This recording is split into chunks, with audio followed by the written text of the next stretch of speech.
Hello everyone, good morning to all of you. This is Divya. आप सभी का स्वागत है हमारे इस सेशन में। तो आज हम लोग डिस्कस करने वाले हैं, 5 जुलाई है आज, तो कल तक का जो भी करंट अफेयर बन रहा है उसे हम आज के सेशन में कवर करेंगे।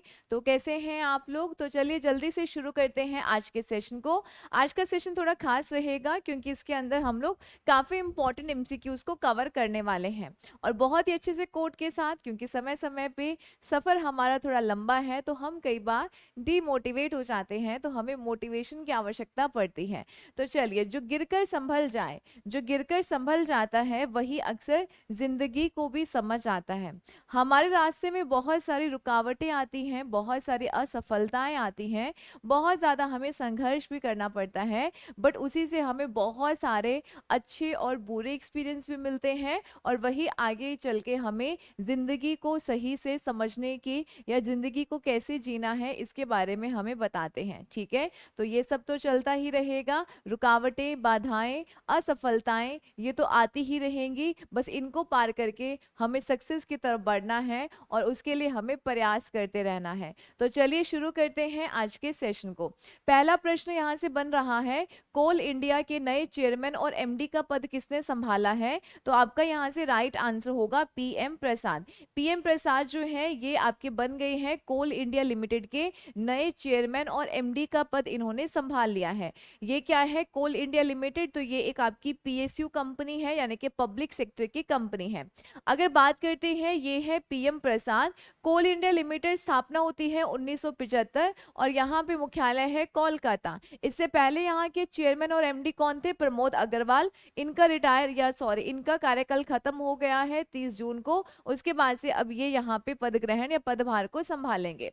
आगे देखिएगा, कुछ और ऑप्शंस आपने देखे थे। तुषार मेहता भारत के सॉलिसिटर जनरल हैं। ब्रजेंद्र नवनीत डब्ल्यूटीओ में भारत के स्थायी प्रतिनिधि बनाए गए हैं। और कमल किशोर चटीवाल इंद्रप्रस्थ गैस लिमिटेड के ये नए एमडी बने हैं, और ये आपको सीएनजी की सप्लाई करने वाली सबसे बड़ी कंपनी है। नेक्स्ट देखिए, अब हम चलते हैं, जब हम कोल इंडिया लिमिटेड की बात कर रहे हैं तो कोल की बात हो रही है, कोयले की बात हो रही है, तो इससे थोड़े से आपके प्रश्न पूछे जाते हैं। कोयले के प्रकार कितने होते हैं? तो ध्यान रखिएगा, कोयला बेसिकली 4 प्रकार का होता है। सबसे पहले बात करते हैं जो बहुत अच्छी क्वालिटी का, जिसके अंदर कार्बन की मात्रा सबसे ज्यादा, क्योंकि जिस कोयले में कार्बन की मात्रा ज्यादा होगी वो कोयला बहुत अच्छी क्वालिटी का रहेगा। तो यहाँ पे एंथ्रासाइट, जिसके अंदर कार्बन लगभग 94 से 98% रहता है, बहुत अच्छी क्वालिटी का। बिटुमिन्स की बात करेंगे, 79 से या 80 के आसपास यहाँ पे आपको मिलेगा बिटुमिन्स। उसके अलावा लिग्नाइट की बात करते हैं, 60 से 70% कार्बन मिलेगा। इसे ब्राउन कोल यानी कि भूरा कोयला भी कहा जाता है, अक्सर आपके एग्जाम में प्रश्न पूछा गया है। पीट की बात करेंगे, सबसे बेकार किस्म का कोयला होता है। डोमेस्टिक काम के लिए आप इसको यूज कर सकते हैं। कमर्शियल या जो भी इंडस्ट्री के लिए आप पीट कोयले का इस्तेमाल नहीं कर सकते हैं। धुआं बहुत ज्यादा छोड़ता है और हीट सबसे कम देगा। कोयले को जीवाश्म ईंधन भी कहते हैं, क्योंकि फॉसिल जब पहले क्या हुआ, बहुत ज्यादा भूकंप वगैरह जब जब प्लेट्स खिसकी, तो जो वनस्पति है, जीव जंतु है, वो अंदर दब गए। जब उनके ऊपर बहुत ज्यादा टेम्परेचर और प्रेशर लगा, उसके बाद ही वो किस में बदल गए? कोयले में। तो वो क्या थे? हमारे जीव थे, तो उन्हीं के ही क्या है? अंश है, जीवाश्म है, इसीलिए हम इनको फॉसिल फ्यूल कहते हैं। सबसे ज्यादा भंडार की बात करेंगे, झारखंड है, उड़ीसा, छत्तीसगढ़, पश्चिम बंगाल, एमपी, तेलंगाना और महाराष्ट्र में हमें इसके भंडार देखने को मिलते हैं। और हम लगभग अभी भी बहुत ज़्यादा एनर्जी जो कंज्यूम करते हैं या बिजली बनाते हैं, वो कोयले के द्वारा ही बनाते हैं, और जिसकी वजह से कार्बन का इमिशन बहुत ज़्यादा हो रहा है। कमेंट सेक्शन में बताइएगा कि भारत ने कौन से ईयर तक अपना एक लक्ष्य रखा है कि वो अपने यहाँ से कार्बन इमिशन यानी कि CO2 इमिशन को जीरो कर देगा। ये आपको कमेंट सेक्शन के अंदर बताना है। जुलाई 2023 में ऑस्ट्रेलियाई ग्रैंड प्रिक्स फार्मूला 1 रेस किसने जीती है? तो ये राइट आंसर रहेगा आपका मैक्स वेरस्टेपन। इन्होंने अभी फिलहाल ही में बहुत ज्यादा रेस जीत ली है। ये फार्मूला 1 यानी कि जो रेसिंग से संबंधित स्पोर्ट्स है उनसे संबंधित है। और रेडबुल, रेडबुल एक क्या है? रेडबुल ध्यान रखिएगा, पर्टिकुलर कंपनी है, उसके ये खिलाड़ी हैं, उसके लिए खेलते हैं। ठीक है, आगे बात करते हैं यहाँ से। तो ये हैं आपके वेरेस्टेपन। यहाँ पे देखिएगा फॉर्मूला 1 का इन्होंने टाइटल जीत लिया है, कौन सा, ऑस्ट्रिया ग्रैंड प्रिक्स का। यहाँ पे देखिएगा ऑस्ट्रियाई, अब देखो ये ऑस्ट्रिया का है, एक ऑस्ट्रेलिया, दोनों अलग अलग हैं। तो मैक्स वेरस्टेपन ने ऑस्ट्रियाई ग्रैंड प्रिक्स 2023 जीत लिया है, हालांकि ऑस्ट्रेलिया का भी इन्होंने ही जीता है। रेडबुल के ड्राइवर हैं मैक्स वेरस्टेपन ने मौजूदा सत्र में अपनी लगातार 5वीं जीत हासिल की है, इन्होंने लगातार 5वीं बार जीते हैं। और अभी सीजन के अंदर लगा 9 रेसेस हुई थी जिसके अंदर से 7 इन्होंने जीती हैं। तो इस बार का जो साल है वो इनके लिए बहुत अच्छा रह रहा है, ठीक है।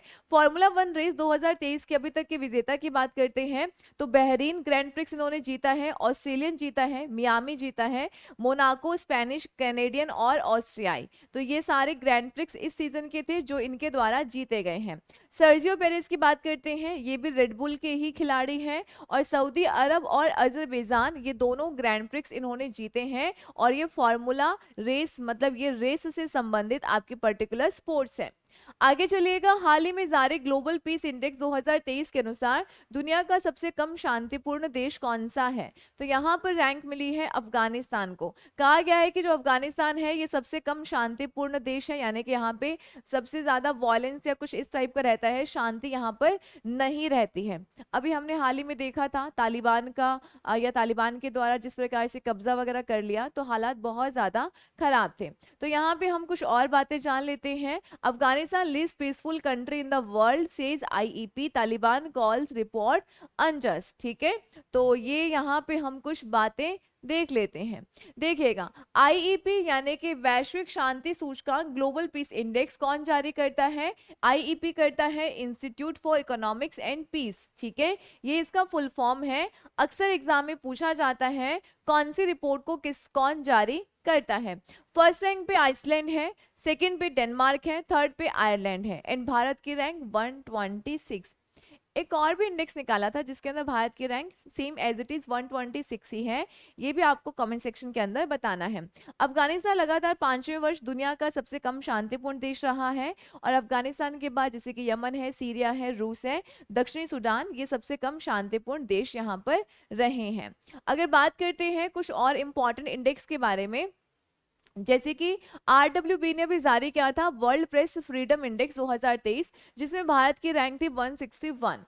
आईएमडी वैश्विक प्रतिस्पर्धात्मक सूचकांक 2023 जारी किया गया, 40वीं रैंक।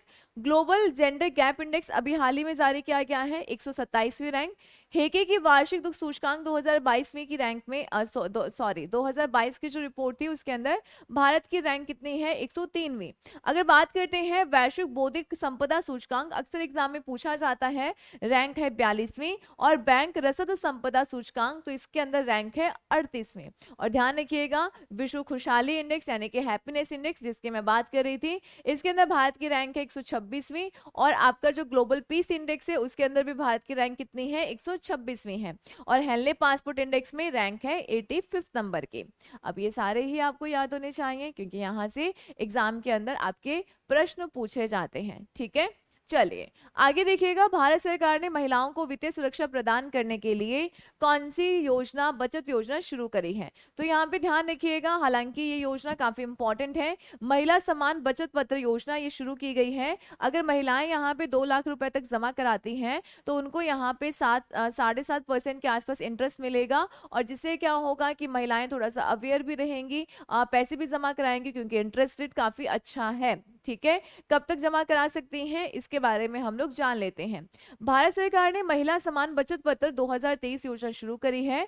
भारत सरकार ने सभी सार्वजनिक क्षेत्र के बैंक, पात्र निजी क्षेत्र के बैंकों को महिला समान बचत पत्र को लागू करने और संचालित करने के लिए आदेश दिए हैं। कोई भी बैंक ऐसा नहीं है, पर्टिकुलर सरकारी बैंक, आप कहीं पे भी जाके आपकी सहूलियत के अकॉर्डिंग वहां पर पैसा जमा करा सकते हैं। उद्देश्य क्या है, भारत में हर लड़की और महिला को एक फाइनेंशियली प्रोटेक्शन देना, ये योजना का उद्देश्य है। खाता खोलने की सुविधा दी गई है 31 मार्च 2025 तक 2 साल के लिए और इस योजना के तहत 7.5% की दर पे आपको इंटरेस्ट रेट दिया जाएगा। कितना, 2 लाख रुपए आप जमा करा सकते हैं। और कौन सा है, महिला समान बचत पत्र योजना, ये शुरू की गई है भारत सरकार के द्वारा।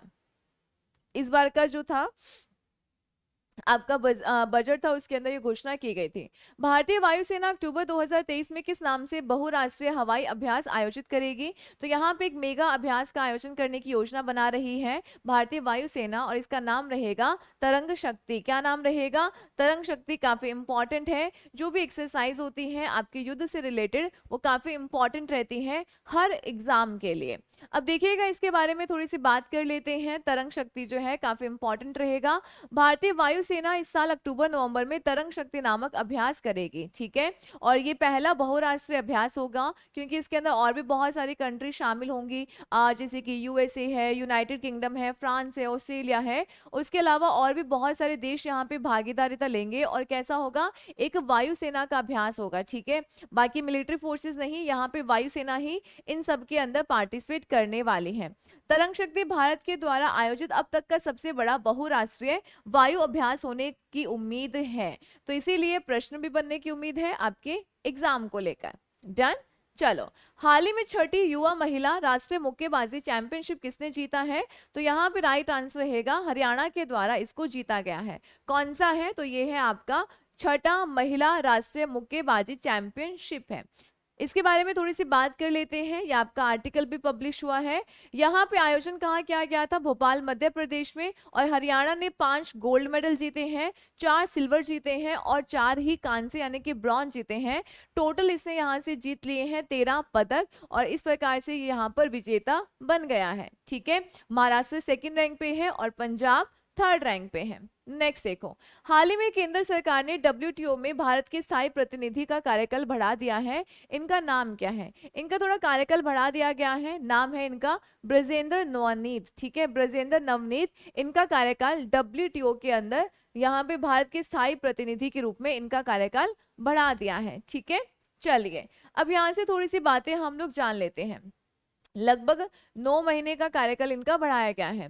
केंद्र सरकार ने डब्ल्यूटीओ में यानी कि वर्ल्ड ट्रेड ऑर्गेनाइजेशन में इनके स्थायी प्रतिनिधि के कार्यकाल में विस्तार किया है। इनका कार्यकाल फिर से बढ़ा दिया गया है। अगर बात करते हैं, डब्ल्यूटीओ स्थापना होती है 1965 के अंदर, मुख्यालय है जिनेवा के अंदर और ध्यान रखिएगा महानिदेशक कौन है? नाकोजी अंकोजो इलवाला और सदस्य देश कितने हैं? 164 हैं। तो इसके हमारी तरफ से स्थायी प्रतिनिधि कौन है? ब्रजेंद्र नवनीत और इनका जो कार्यकाल है वो फिर से कुछ समय के लिए बढ़ा दिया गया है। नेक्स्ट देखो, अंतरराष्ट्रीय छात्रावास मधुमास का उद्घाटन कहाँ पे किया गया है?